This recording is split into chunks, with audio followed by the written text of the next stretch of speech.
So that means that we ain't just saying it, it's now being testified by scientists that we actually did come from the sun, from solar signs energies through the womb of the female to become masculine in tendencies, masculine form. That's why you have in the Old Testament the sons of God looking down at the daughters of man.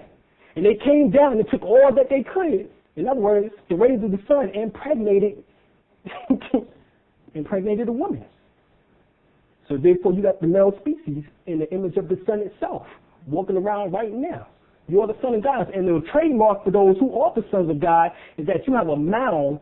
There's like a little opening of a mound right at the top of your of the hard palate, right here at the top of your mouth. And that hollow area is a doorway in which that's supposed to be actually open, in which that air goes into that area and supposedly massage the pineal gland and the pituitary gland.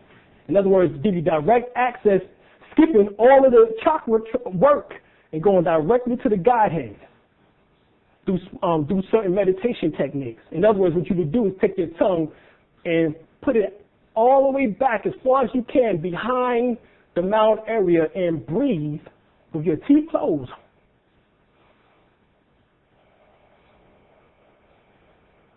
And just breathe, and that passage will open up and actually give you direct contact to the Godhead, which is your pineal gland and the soul, which is embedded inside of your pineal gland. So that technique actually supposed to be used while you're doing the sexual act itself. Go ahead. But that explains why even in the zygote and the fetuses, that all of them develop first in the female mode. Right. Well, for the first 3 weeks, within everybody, right, the zygote is feminine in essence. Yeah. And it's not until after the 3 weeks and the males start to develop what's called testosterone, in which that transform him from what we would basically say feminine in nature to becoming a male. And the same thing is also similar in tadpoles as they go through their metamorphosis to change the frogs. Right. The tadpoles are just like the sperm, actually. If you look, if y'all ever see the sperm, it look identical to the sperm, the frog, the tadpoles. Of course, they're larger, but it looks identical, and it shows you the transformation from the sperm into the frog itself. Same thing within the sperm. The head of the sperm breaks off in the nucleus of the egg. The sperm head blows up to the exact same equivalent size of the nucleus of the egg, and then it forms what is called to start the process of what is called mitosis, in which that it goes through cellular division. When it gets up to the number 8 through cellular division, you come into existence. Just like it says on the ancient walls of Kemet that there was what's called the Ogads. The Ogads came from Atum. Atum, if you add him, become what's called the Enad. All right? But Atum produced those 8 gods. All right? And them 8 gods were Shu, Tefnut, Gad, Nut, Asar, or Set, and Nebhet. And those 8 is symbolic too, with him, Atum, becoming that number 9, which is basically bringing life into existence, which is talking about that cellular division. Those 8 cells becoming the one you, as you maniform from a zygote state into a fetus state. All right?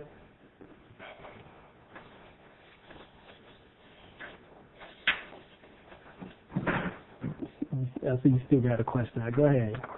You still got a question? When you think about Atum, are you talking about the spiritual? What is really a physical manifestation? No, we talking about a concept, a mental concept.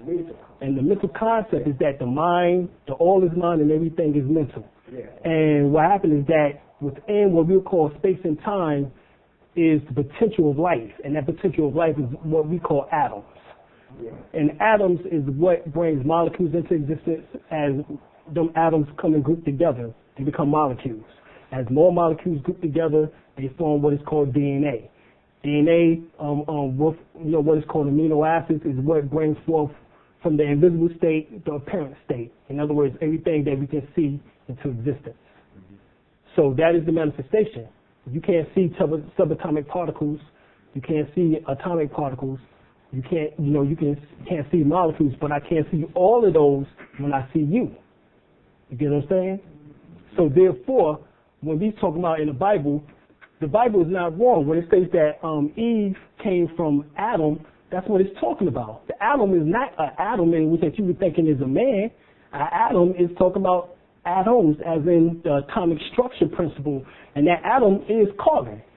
All right? Carbon is the life element of everything that you see. Every animal on this planet is made up of carbon. All right? We are carbon units as melanin beings. The European is carbon-based units, but he's still made up of carbon. Carbon is what creates and brings things to life in this so-called solar system.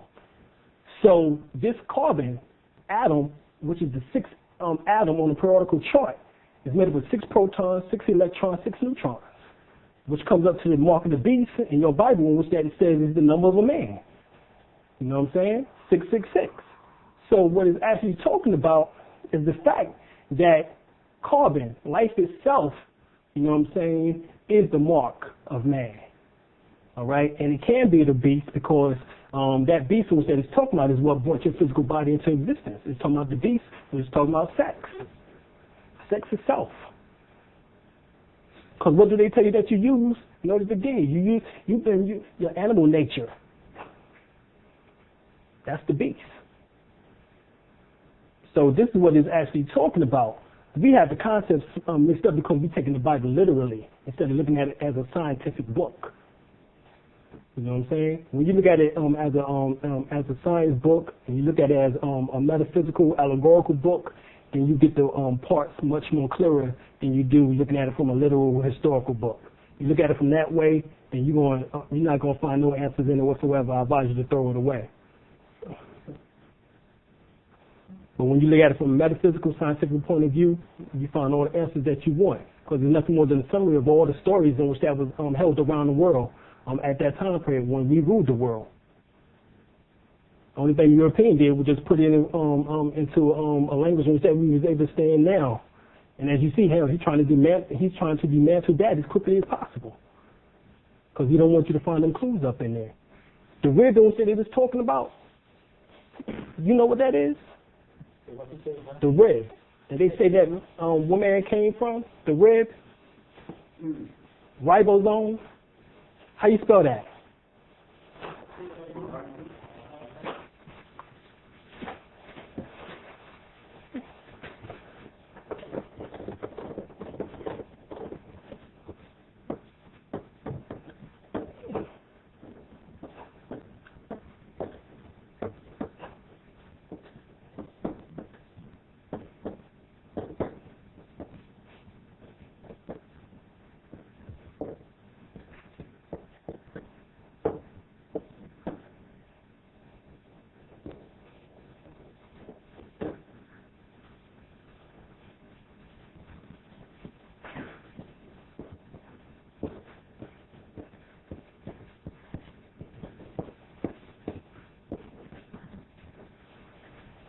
That's the ribs that the Bible is talking about.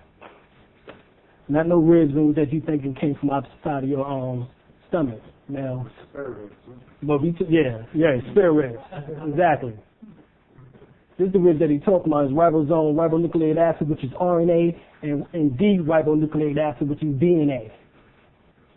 That's what he's talking about. He's talking about the way in which that atoms make molecules, and a molecule, you know what DNA is? DNA is nothing more than a giant molecule.